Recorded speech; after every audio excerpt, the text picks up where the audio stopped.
Assalamualaikum warahmatullahi wabarakatuh. Anak-anakku kelas 8 yang saya banggakan, syukur alhamdulillah pada kesempatan pagi hari ini kita masih bisa berjumpa meskipun melalui media daring. Pada kesempatan kali ini kita akan belajar tentang sejarah kebudayaan Islam, yaitu bab 2 tentang kejayaan intelektual ilmuwan dan ulama muslim Daulah Abbasiyah. Namun sebelum itu, mari kita buka dulu pelajarannya dengan bacaan basmalah.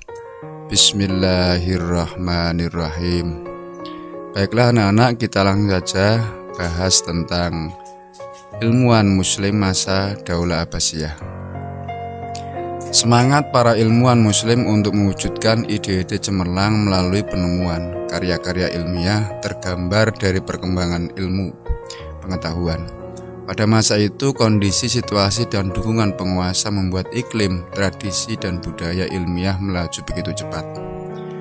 Kegiatan penerjemahan manuskrip-manuskrip kuno, buku-buku, literatur tentang ilmu pengetahuan yang pada awalnya berbahasa Yunani dan Romawi diterjemahkan ke dalam bahasa Arab.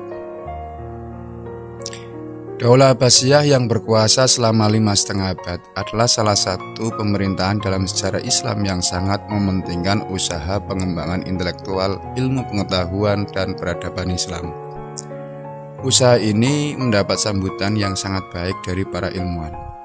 Bentuk usaha pengembangan ilmu pengetahuan itu diantaranya mencari-cari naskah-naskah yang berisi ilmu pengetahuan dan peradaban untuk dimiliki kemudian diterjemahkan ke dalam bahasa Arab. Untuk mengetahui peran ilmuwan muslim dan peran besar mereka dalam rangka menciptakan kejayaan intelektual Islam, mari kita membaca teks-teks wawasanku berikut ini. Pertama, ilmuwan di bidang kedokteran. Minat orang Arab terhadap ilmu kedokteran diilhami oleh hadis Nabi Muhammad SAW yang membagi pengetahuan ke dalam dua kelompok. Yang pertama teologi dan yang kedua kedokteran.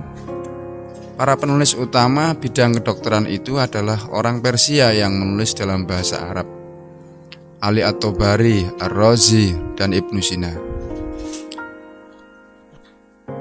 Yang pertama, Ali Ibnu Robbani At-Tabari, yaitu ahli dalam dokter masyhur abad klasik. Ali bin Sahal Robban At-Tabari lahir pada tahun 838 Masehi. Pada awalnya seorang yang beragama Kristen dari Tabaristan. Ia masuk Islam dan menjadi dokter pribadi Khalifah Al-Mutawakkil. Ayahnya adalah seorang dokter dan penulis biografi yang hebat, dan dari ayahnya Ali At-Tabari pertama kali belajar ilmu kedokteran. Ali At-Tabari wafat pada tahun 870 Masehi. Beberapa karya yang dihasilkan oleh At-Tabari adalah yang pertama Firdaus Al-Hikmah, yaitu merupakan ensiklopedi kesehatan yang memuat di dalamnya tentang obat-obatan dan cabang ilmu kesehatan.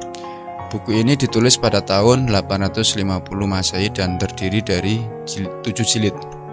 Kemudian Din Ad-Daulah, sebuah kitab membahas tentang agama dan negara, dan yang ketiga adalah Hifdzus Shalihah, sebuah buku yang menjelaskan cara menjaga kesehatan. Hifdzus Sihah, Hifdzus Sihah, yaitu sebuah buku yang menjelaskan cara menjaga kesehatan, dan masih banyak yang lain. Yang kedua Ar-Razi, atau penemu penyakit cacar air dan darah tinggi. Nama lengkapnya adalah Abu Bakar Muhammad bin Zakaria Ar-Razi, dilahirkan di kota Rai, Tehran, ibu kota Iran. Di Baghdad dikenal sebagai kepala dokter di rumah sakit besar yang ia dirikan sendiri. Ar-Razi juga merupakan penulis paling produktif. Semasa hidupnya ia menulis tidak kurang dari 200 karya ilmiah. Di antaranya adalah Al-Hawi, buku yang komprehensif.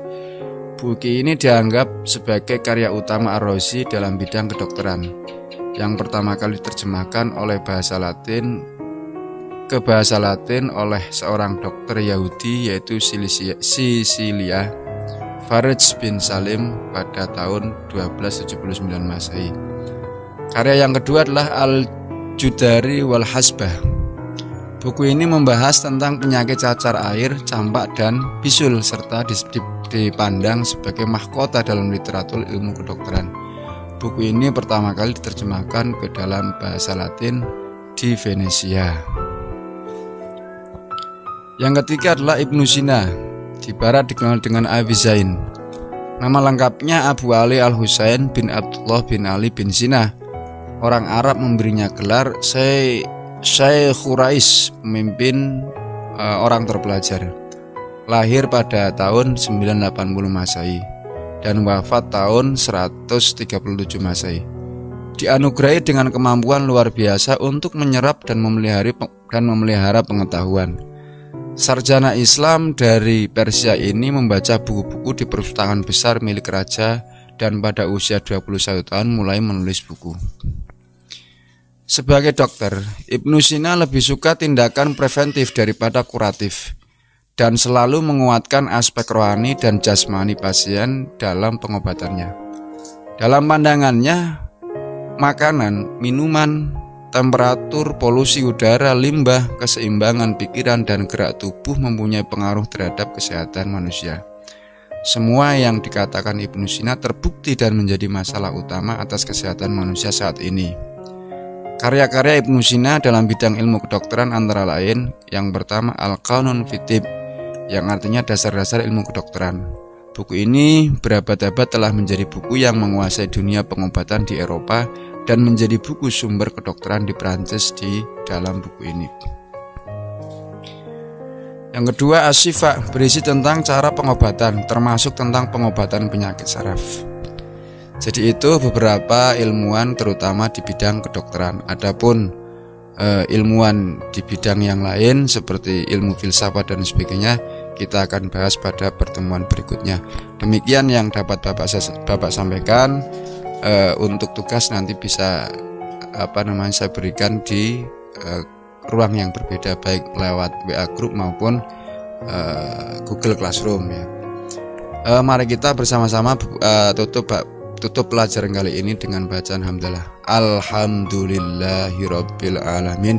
Terima kasih, wal-'afu minkum, wallahul muwaffiq ila aqwamit thoriq. Assalamualaikum warahmatullahi wabarakatuh.